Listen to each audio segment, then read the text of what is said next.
안녕하세요. 이번 영상의 주제는 바로 생강인데요. 생강이라고 하면 이제 차를 끓여 마시거나 요리에 사용하는 식재료를 떠올리는 경우가 많을 것 같습니다. 하지만 생강은 옛날부터 약용으로도 많이 사용되었는데요.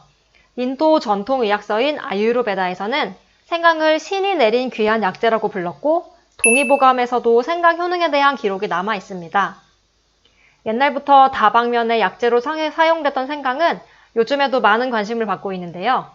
생강 분말이나 추출물 등을 캡슐 형태로 만든 영양제도 다양하게 출시되어 있습니다. 생강은 멀미나 속 울렁거림, 구토 증상을 가라앉혀주는 데 효과적일 뿐만 아니라 소화불량, 관절염 증상 완화에도 사용됩니다. 그리고 체중 감량에도 도움이 된다는 연구 결과가 있어서 이러한 용도로 찾으시는 분들도 계신데요. 지금부터 다양한 생강의 효능에 대해서 살펴본 뒤 생강 영양제를 구입할 때 살펴봐야 할 사항에 대해서도 확인해 보겠습니다. 그리고 혹시 모를 부작용에 대해서도 알아보겠습니다.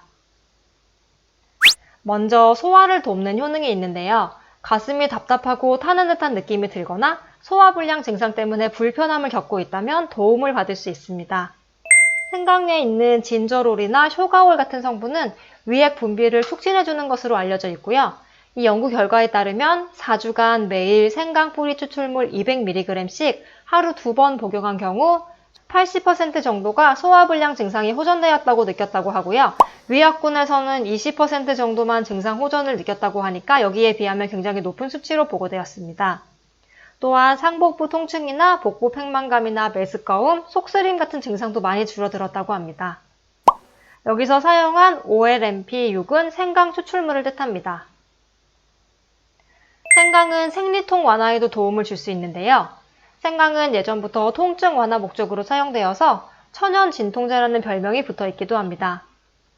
생강에 있는 쇼가올 성분은 통증과 관련된 물질의 분비를 억제시키기 때문이라고 하는데요. 실제로 한 연구 결과에 따르면 생리통이 심한 환자들에게 생강을 3, 4일 동안 500에서 2000mg 정도 복용하게 했더니 통증이 많이 줄어들었다는 결과가 있습니다. 또한 골관절염으로 인한 통증 완화에도 효과적이라는 보고가 있는데요. 이건 임상 연구 결과들이 다소 엇갈리게 나왔다는 한계가 있어서 아직은 좀 더 연구가 필요해 보이지만 일부 연구에서는 골관절염으로 인한 무릎이나 엉덩이 부위 통증 완화에 도움이 되었다는 보고가 있습니다. 생강 같은 경우는 이제 복용했을 때 심각한 부작용 없이 사용 가능하다는 점을 고려해 본다면 골관절염으로 불편함을 겪는 경우 복용해 볼 만하다는 생각이 듭니다. 생강은 다이어트에도 효과적이라는 연구 결과가 있는데요.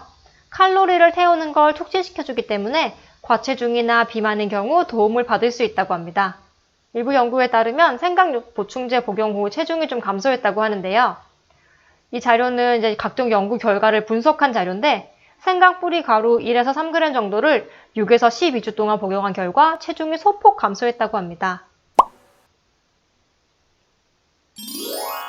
생강은 구토 예방 효과도 있는데요. 생강에 있는 진저롤 성분이 소화를 촉진시킬 뿐 아니라 구토를 멈추게 도와줍니다. 한 연구 결과에서 이제 임의로 멀미를 일으키는 상황을 만들었는데 이 상황을 만들기 전에 사람들에게 생강 뿌리 불만 1g 정도를 복용하게 만들었는데요. 생강을 복용한 사람들의 경우 이제 멀미 증상이나 메스꺼움이 좀 덜 나타났다고 합니다. 멀미가 걱정되지만 멀미약을 먹을 수 없는 상황이라면 차나 배를 타기 한 30분 정도 전에 생강을 섭취하는 것을 고려해 볼 수 있을 것 같습니다. 이 외에도 콜레스테롤 수치를 낮추어주고 뇌기능 향상에도 도움을 준다는데요. 하지만 생강 특유의 맵고 알싸한 맛 때문에 이제 먹기 부담스러워 하시는 분들이 많지 않을까 싶은데요. 만일 음식을 통해 먹는 것이 좀 부담스럽다면 영양제 형태로 섭취하는 것을 고려해 볼 수 있습니다. 생강 영양제 제품을 고를 때 어떤 부분을 미리 확인하면 좋을지 알아보겠습니다. 가장 먼저 라벨에 정확히 생강이라고 쓰여 있는지를 확인해야 되는데요. 진저라든지 또는 생강 학명이 정확히 적혀져 있는지를 확인해 주세요. 그리고 생강의 뿌리를 뜻하는 루트나 리좀이라고 쓰여 있는지 확인하는 것이 좋습니다.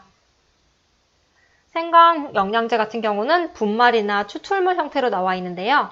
파우더는 생강을 갈아서 만든 생강 분말을 뜻하고 익스트랙트 같은 경우는 생강에서 이제 유효 성분을 추출해낸 생강 추출물을 의미합니다. 보통 생강 추출물 쪽에 유효 성분 함량이 좀 더 높게 들어 있습니다.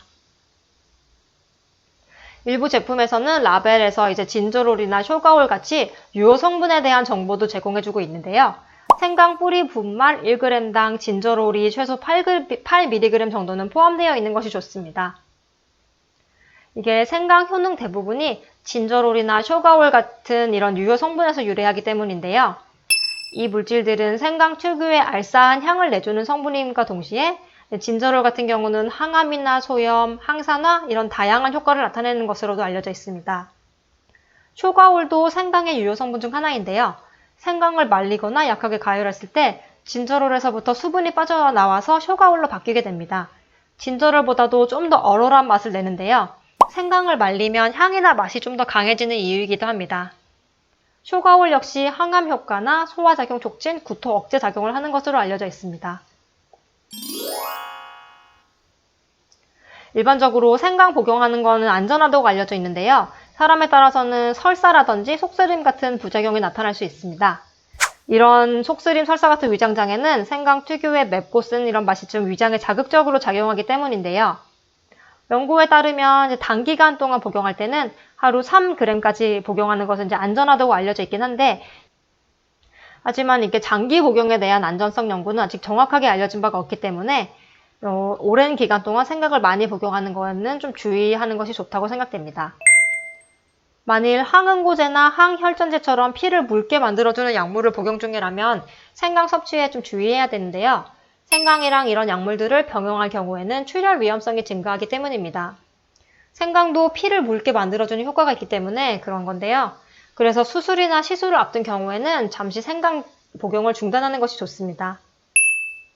그리고 생강은 이제 혈당 수치나 인슐린 작용에도 영향을 줄 수 있기 때문에 만일 지금 혈당을 낮추어주는 약제를 복용 중이라면 생강 영양제를 복용하는 건 좀 주의하는 것이 좋습니다.